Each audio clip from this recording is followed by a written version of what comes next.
Magandang tanghali mga kalibre. So meron tayong gagawin ditong floor mounted na Samsung. So, pinaka-error niya ay ayan. E203. So ito trouble natin dito. Dito din yung lumalabas niya ay E203 tsaka U200. So yung mga indicator nito, yung mga ang U200, so nakalagay dito sa error code niya ay electric refrigerant. So wala naman tayong, hindi naman to nakakabit sa unit natin mga kalibre. So ito trouble na lang natin dito.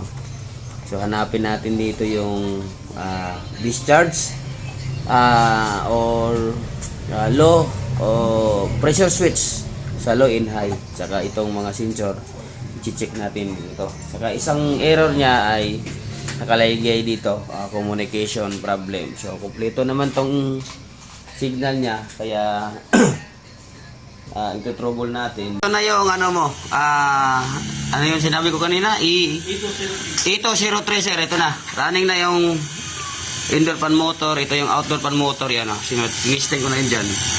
So 00 compressor, yan, gumagana. Laki niya no. O yan, di mo.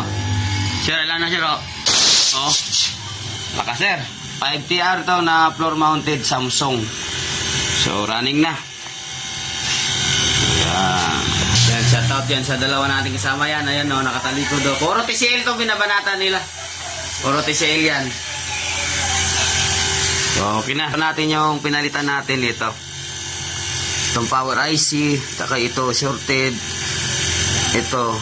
So walang lead set to ang ano, yung IPM board. So lead set siya. Ito naman yung main board niya. Walang supply yan. So okay na yan. Ayos.